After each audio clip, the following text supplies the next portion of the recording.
Hello, my little naughties. Welcome to Goya Tales.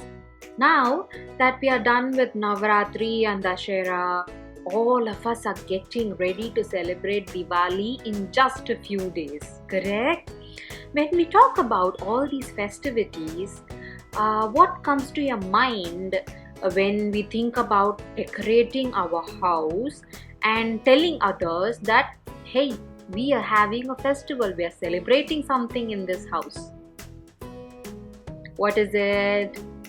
A very unique Indian way of telling it is by drawing a kolam outside the house. Have you seen your mother or grandmother or your relatives or your neighboring aunties draw a kolam outside the house?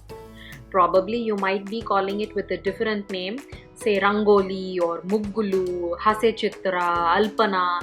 There are so many names for it, but it's a very important part of the celebration in almost all the Indian houses. Okay, kolams can be in so many varieties, like there are so many kinds of kolams. They can be simply drawn with lines called a line kolam, and they make beautiful patterns with just lines, or they even keep a lot of dots and then connect all of them with curves, which is called a sikh kolam.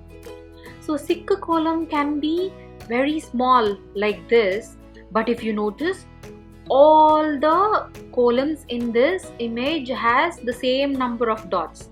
But see how different patterns they have made with it. And the Sikh kolam can also be so big and huge like this. Wonderful, no? So as such, kolam is a very authentic and it's a special part of Indian culture. When you say a festival, what is a festival? It is to celebrate something good and something auspicious. Correct? Kolam also has the same idea. A kolam is usually drawn in front of the house to invite goddess Lakshmi, the auspicious goddess Lakshmi, into the house, saying, see, our house is very clean and neat and we have decorated for you, so please come inside and bless us. And it's also like communicating, like informing the people around your house, saying, we are all good in the house, it's a happy day in the house. Because sometimes when there is no kolam outside the house, people used to think, oh, is there a problem in this house? Or maybe somebody is not feeling well. Because a kolam was kind of a communication. So it was like coexisting with everybody around you. Wonderful, no? It's not only coexisting with people around you, but it's also about being in harmony with little creatures like, say, ants, insects, birds. You know why? Kolam, traditionally, it is made using rice flour. Rice flour is used in the houses, in our home, in the kitchen, for cooking, for making snacks and all of this. So rice flour is edible. We can eat it. So when kolams are made with rice flour, all these ants, insects and birds, they used to come and eat it outside the house. Such a lovely practice we have, no? And also, kolams were usually made, or even now, usually made in the early mornings, sometimes even before sunrise. So women used to draw kolams in front of the house very early in the morning. Why early morning? You remember when, during which part of the day you hear a lot of chirping of these birds? Yes, it's in the early morning. So when they draw kolams in the early morning, a lot of birds are there. But after that, I think they just, fly away high up on the trees or something like that. But all these insects and birds, when the human movement is very less, so they used to come and eat the rice flour from the kolam. So that is one. And another, it was kind of a outdoor activity for all these women, right? It was like an exercise because they used to bend and stretch and draw all these kolams. And in the early morning, there was no pollution, no traffic. So it was the best time for them to draw the columns outside the house. Very nice. So today we are going to read a book which talks about a little girl's fascination and interest in these beautiful patterns called kolams. So the book's name is Susheela's Kolams. The author of the book is Sridhala Swami. The illustrator is Priya Kurian and it's published by Pratham Books. Okay, so Susheela, she lived in Tamil Nadu. Okay, Tamil Nadu is a state in India, right?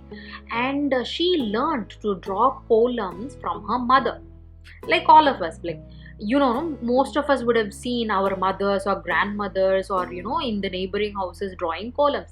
Like that, Susheela also learnt it from her mother.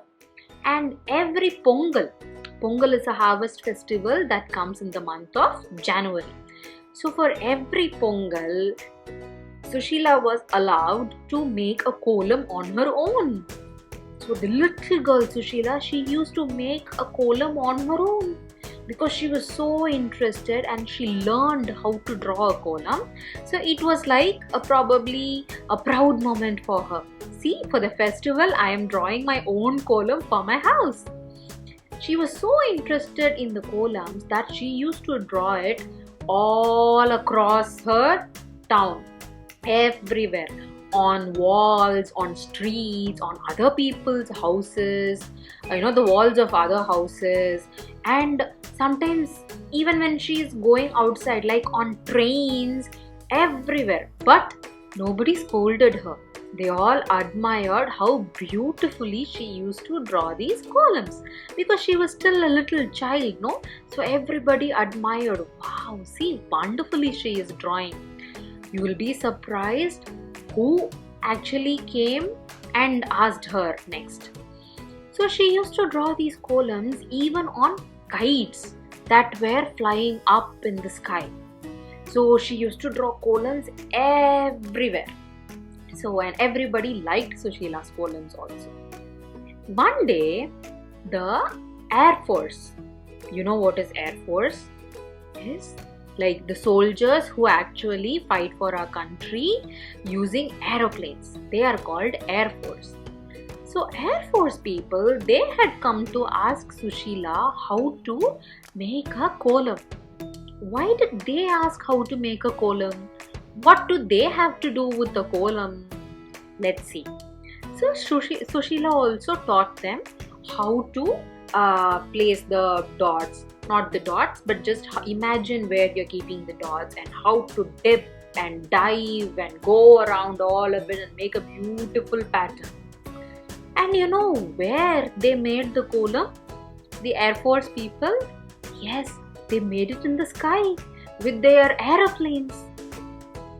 There used to be all these aero shows by Air Force for important days, say Independence Day, Republic Day.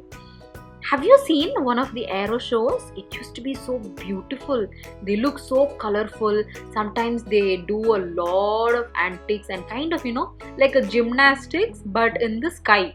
They used to rotate and revolve their jets, their aeroplanes, and sometimes they will be emitting gases in different colors, like smoke in different colors. On Independence Day, Republic Day, they used to do it with the colors of our flag, which is orange, white and green. Similarly, after talking with Susheela, the Air Force people, they made a beautiful, colorful pattern in the sky, which the entire city witnessed. They all saw and they were all so happy looking at it. But do you think why the Air Force people, they came and they asked Susheela? Probably they thought Susheela was a mathematical genius. Because columns by themselves are very, they are very important in the concept of maths also.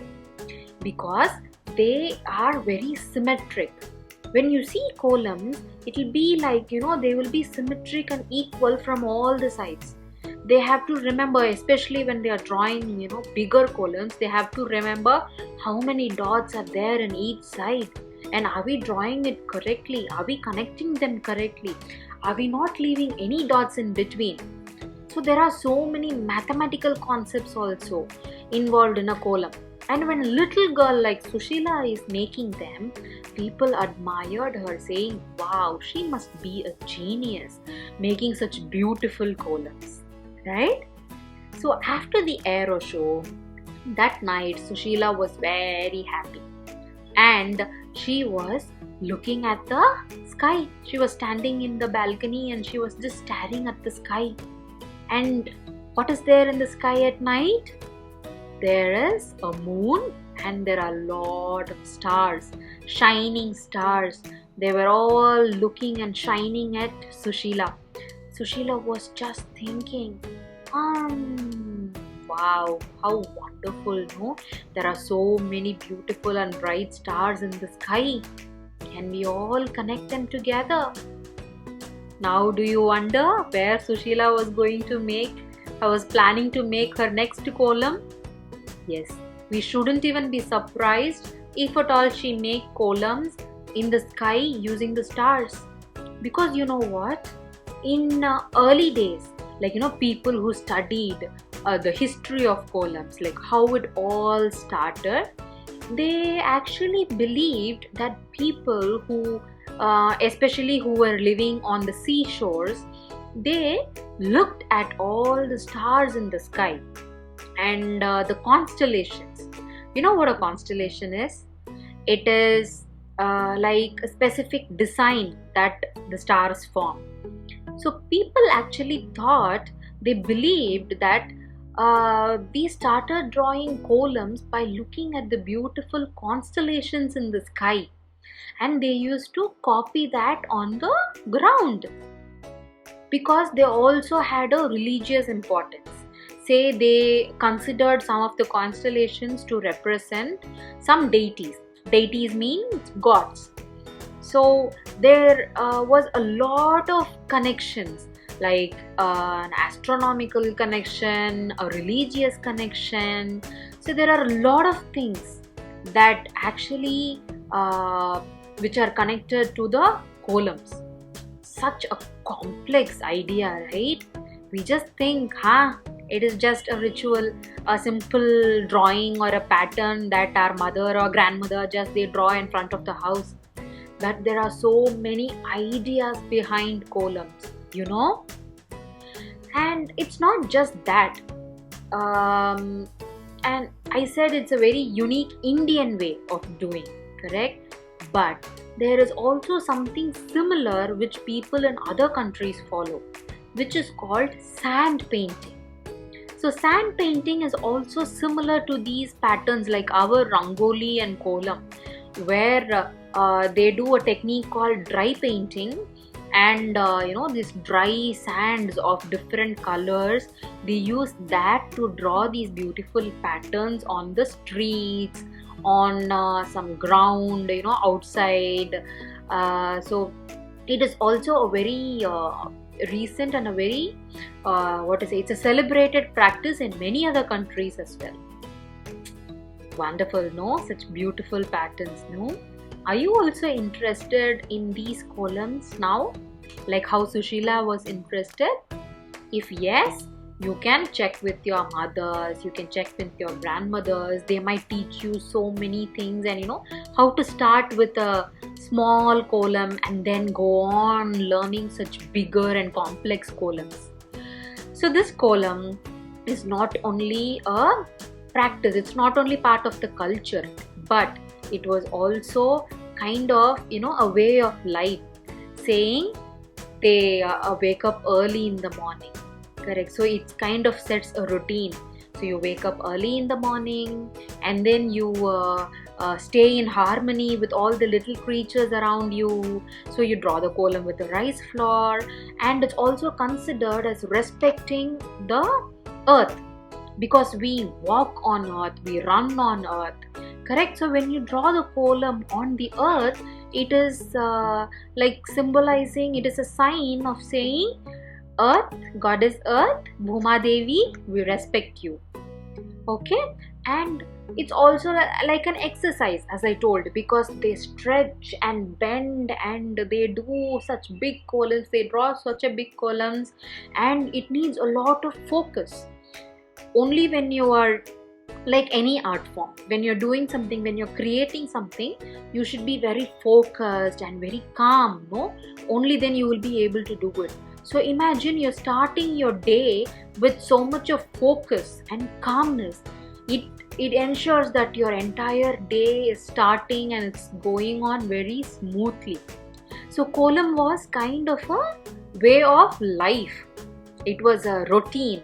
It was to set your day in order, to have a a very orderly day, right? And it can be practiced by anybody. It's not necessary that, yeah, when you see your mother and grandmother do it, you shouldn't think that only girls are supposed to do it. It is an art form, like any other art form. Say probably it's also related to doodling and mandala art that are, people are practicing these days. Similarly, kolam is also an art form. So even if you're a boy or a girl, whoever it is, you can start practicing these kolams. Okay, naughties? So we learned about a very important cultural aspect of our country and also a beautiful art form, kolam, today. Next time, I'll come and meet you with another wonderful story which teaches about a lot of new things. Okay? Bye bye, naughties!